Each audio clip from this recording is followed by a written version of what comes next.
Hey, do you want to watch a show about a ghost detective that goes around solving mysteries of the supernatural kind? And no, this is not a segue to Yu Yu Hakusho. What I wanted to talk to you about today is the forgotten about 2019 show Boogiepop and Others. As always, hi, I'm Bayfund. If you've been around in the anime community for long enough, you've probably heard the name Boogiepop thrown around from time to time. I mean, it's the name of one of the most popular light novel franchises to come out. And it actually had an anime adaptation before this one, back in 2000. But from what I'm aware, they cover different story arcs and different parts of the books. I mean, I haven't watched that original, so I'm not gonna compare this one to that one and say which one's better. I can't do that. And Boogiepop as a series is so well loved, actually, that this anime came out because it was a celebration of the series' 20th anniversary. Kind of like in the same vein how Megalobox was the anniversary of Ashita no Joe. Same thing there, just downscaled the reimagining of it. Listen, when this show was coming out, it didn't actually have like that huge of an audience. I mean, I feel like I was the only person at that time that knew that this was even a thing. This show did a terrible job at marketing itself. I mean, it became literally its worst enemy. If you look at the trailers and the teasers and stuff, it makes this look like a battle shonen or something like that. Big explosions and fight sequences, you know, the average everyday thing that most people are gonna wanna see. And then when you get to the actual anime that has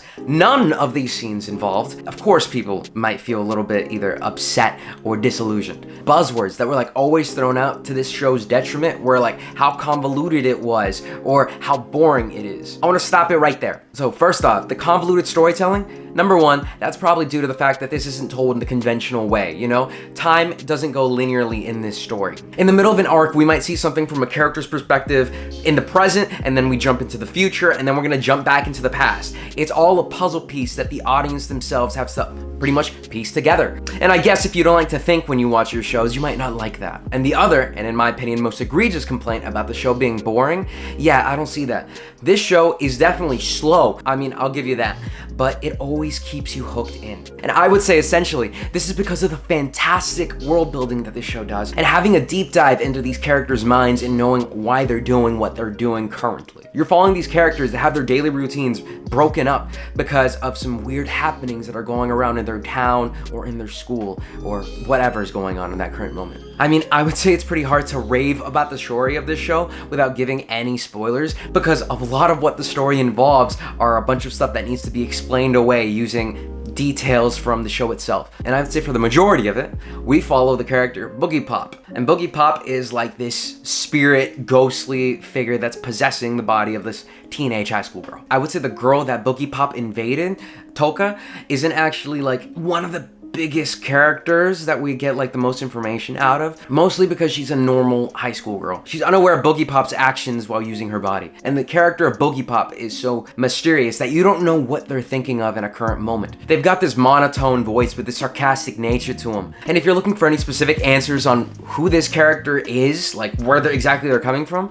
you're not gonna get that exactly with Boogiepop themselves. They're the enigma. You see them as just a force of nature, something that can't be changed. But I would say the rest of the cast sometimes gets equally, if not more, screen time than our titular protagonist. The reason being that this story is divided into several different arcs that follow different villains, different heroes, and different situations altogether. Boogiepop sometimes, yeah, they could be the main character, but other times they're just a passerby that sees the situation unfold. Or maybe they're the foil that comes in to save the day at the very last second. Maybe if we had Boogiepop fighting every supernatural being, then it would become the battle shonen anime. But since this focuses so much more on each character's psychology, that's why it slows down. And the majority of the cast here are generally kids or teenagers. So it delves a lot more into like the adolescent psychology of these characters and how they, in a school-like setting, are gonna watch as these situations unfold. Dealing with situations with codependency, abuse, friendship, love, all of these things. Everyone's got their own motives and reason to why they're at the wrong place at the wrong time. And since this show is a mystery thriller, I think that the tone is set perfectly by the visuals and the music presented. I mean, the atmosphere, the ambience that's around, it is completely uneasy and sometimes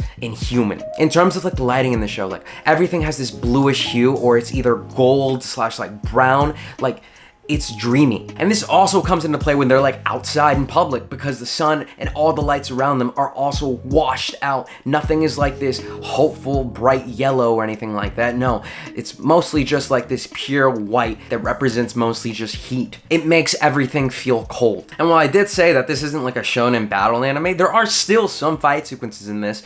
And since it was made by Madhouse Studios, of course it looks fucking amazing. Even with the parts of this show that might be less mystery, more slice of life, everything just looks so good. And when it comes to music, the OP is a banger. Does it hype up the show a little bit too much? Yes, but it adds on to the experience. Me personally, I prefer the insert songs that come into the show, you know, like the special EDs that come in at the end when an arc is finished up, or like the technical sounds that would be coming around when they're like in a fight. While this show through and through is about like the supernatural and ghosts and stuff like that, there's also a huge part of this that's also delving with like technology, corporations, all of that other stuff. I think the name Boogiepop and Others really does this justice, because every superhuman or supernatural force that we see in the show is just otherworldly. We don't know where it stems from, how it was created, but we just know that it's there and it's causing havoc. Boogiepop might as well have been one of those others if we didn't follow them in this story. And even though I've gone on and on about this show being dark, gloomy, and like otherworldly, that doesn't mean that I'm saying that this show takes itself seriously 100% of the time. I mean, the story's author, Kohei Kodono, is a big fan of a little known series called JoJo's Bizarre Adventure. Maybe you heard of it. So since he's taken inspiration from that show, sometimes you might see a song reference or two, you know, maybe some Prince sprinkled throughout. Little tiny Easter eggs like that that might catch your eye from time to time. And if you would ask me to compare Boogiepop to like any other shows, I might actually have to put this on the same playing field as like Serial Experiments Lain or Ergo Proxy. At no point am I insinuating that this is better than those shows. I'm just saying that this is at a level where you can compare the otherworldly, uneasy feeling that you get from these shows. That darker feeling of like something hiding in the underbelly of society is still heavily present in this show, just like how the other ones are. So if you're looking for something for like this Halloween season, why not check out Boogiepop? I mean, sure, it's not a horror, but it fills the quota just fine for being like uneasy and creepy. I mean, we've even got a character that's called Spooky E.